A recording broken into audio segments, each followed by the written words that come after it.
Choujin X chapter 41.5. And first of all, it's crazy that I'm saying 41.5 because after the last chapter, I really thought that's how it was going to end for this volume. But it's starting to look like this volume is going to be a must cop, a must purchase, because I have a feeling this shit is probably going to be thick as hell. And for sure, I have to get the Japanese or maybe even a Spanish release because let's face it, the US editions, bro, we do not get no posters. We do not get no stickers.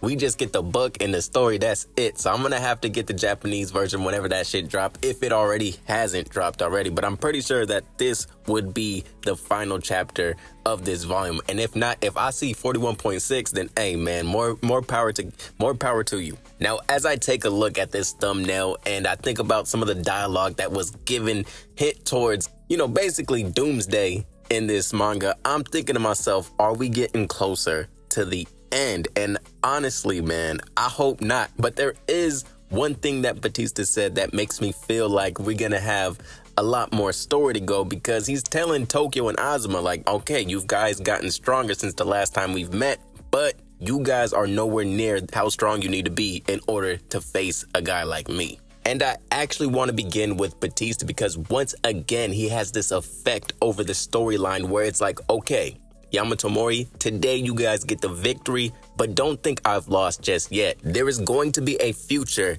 and in that future, I will continue to be a threat. Reminiscent of the time where our main three was kidnapped, taken to the tower, and then rescued, which caused a big war between Yamato, Mori, and Zora. And of course, in that situation, Zora was defeated, but not before Yamato, Mori lost bodies and lost morale. I mean, one of the mics still has PTSD from the day Tokio had to leave all the way to Iwato just to get stronger, and Batista, along with the tower, was creating havoc off screen. Now, fast forwarding into today's chapter, yes, Yamato Mori comes away with Palma and a sample of Zember, but does it even look like Batista cares? Like, honestly, bro, he has something up his sleeve, and I don't even know if all of this was planned or not. Like, I can't even tell. And what is his true motivation? We know he's not a member of the tower, but he would prefer Zora be in charge of Yamato as opposed to Yamato Mori. Now, the two things that caught my eye when it came to Batista this chapter is, one,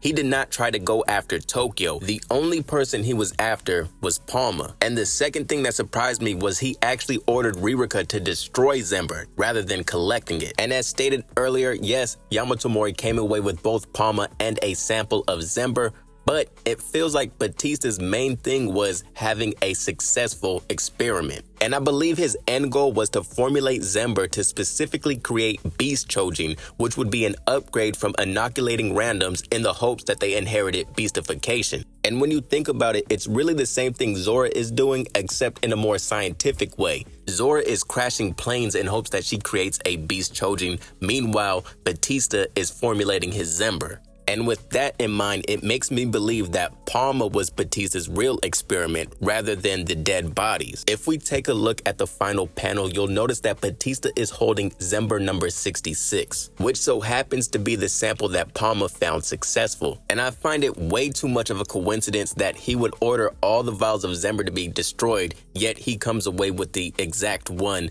that worked. It must also be noted that Batista was not around for the actual experimentation, which makes me believe he already knew which form of Zember would work. He just wanted to see what it would do to Palma. Now, at the very least, if it is not beastification that Batista was searching for, then it could also be chaosification. We get dialogue from Ricardo where he's questioning whether or not they could trust Batista. He then goes on to state that he's beginning to have these nightmares where the sky is pitch black and he notices that the streets are littered with what we could assume are vials of Zember, which could possibly mean that Batista may be trying to bring forth a world of chaos. Now, the next person I want to mention is Sato, bro. Like, this guy was in the manga for about 2 or 3 panels, but something about him really rubbed me the wrong way. Looking at his dialogue when he approaches Tokio and notices that he has saved Palma, He says that you always do the opposite of what I expect from you, which is strange because on one hand, we get his praise for Tokio's intuition, followed by the ultimatum, you either go save Palma or you continue on with your mission, which, being Tokio's mentor, I would assume that you would already know that Tokio would elect to go and save Palma. Yet, when you come back and see that he's successful, you say, you always do the opposite of what I expect from you,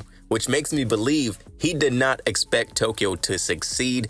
It probably was a trap for him to get packed up or, at the very least kidnapped. I also found it strange that Ricardo's dialogue about the lack of trust and his nightmares began on the same page and a shared panel with Sato. Now, one thing I'm keeping an eye out for going forward in the next few chapters is how is this Palma situation handled? We know essentially she's going to be treated like a prisoner, but who's going to be the one to interrogate her?